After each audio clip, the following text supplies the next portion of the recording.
So in my video today, I talked about the fact that the Kronos One does not have all of the lights that the Katinga does because you have to use those ports to provide the lighting for the nacelle. And someone asked, could you splice the extra LEDs in so that the Kronos One could have all of the lights? And I want to talk about that for just a moment.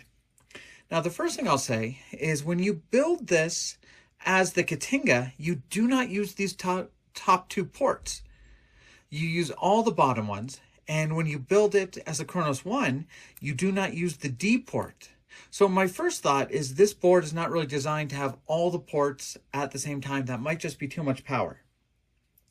But you do have strands E and G and D. You have those LEDs if you build this as the Kronos One. So you have the lights. Could you splice them into the circuit board? Now, this circuit board could be doing a couple different things. Now, first, we do know that on some of these ports, it adds a blinking or a strobing effect. I believe that's what this little chip is down here, and I believe that these two up on top are the blinking for the nacelle. So something the circuit board does is make some of the ports blink. Now, these other ports, this circuit board might just be evenly spreading the 4.5 volts from the battery pack to each port, or it might be changing the voltage for each port. For example, if this port has 5 LEDs and this one has 3, it might be sending each one a different voltage. So I don't actually know what voltage strand E needs, strand G needs, or strand D needs to power themselves properly. I could figure that out with a multimeter, and I may do that.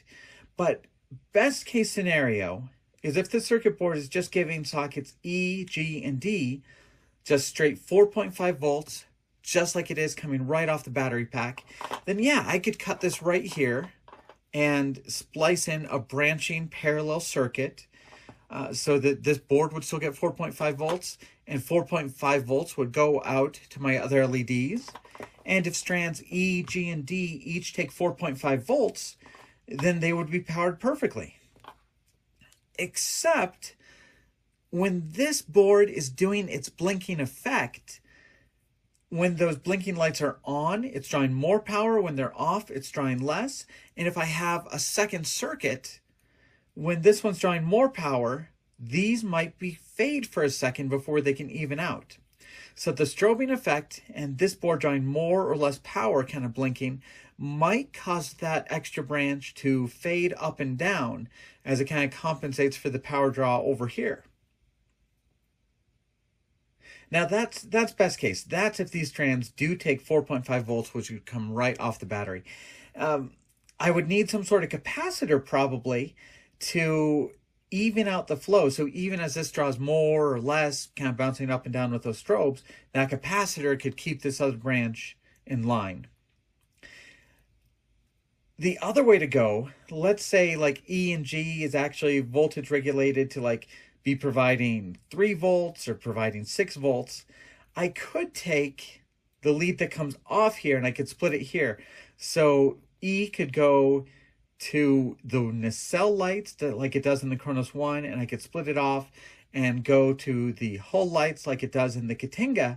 But then I'm using just a lot more LEDs than this circuit board was ever planned to have. I mean, it's not even planned to have all of these sockets used in one model. Once again, if you're doing the Kronos, it's planned for you not to use D. And if you're doing it as the Katinga, it's planning for you not to use these two up on top.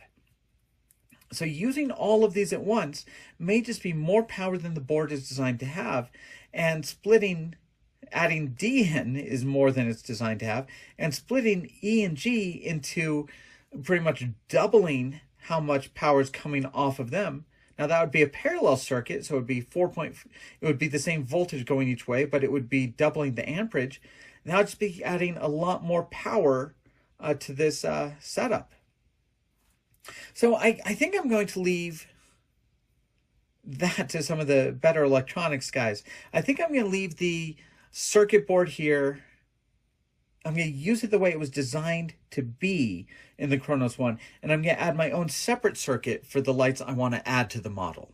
So hopefully that kind of explains my train of thought. Hopefully I'm understanding most of those electronics properly.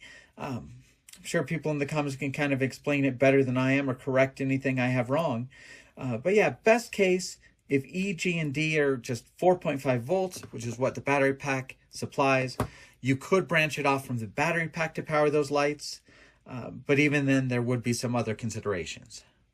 But once again, stay tuned to the channel. I'm going to show you how the official lighting kit looks in the Kronos One, and I'm going to show you what I'm going to do to add in some extra lights to kind of provide those extra effects on the Kronos One that were present in the Katinga. Thank you guys for watching.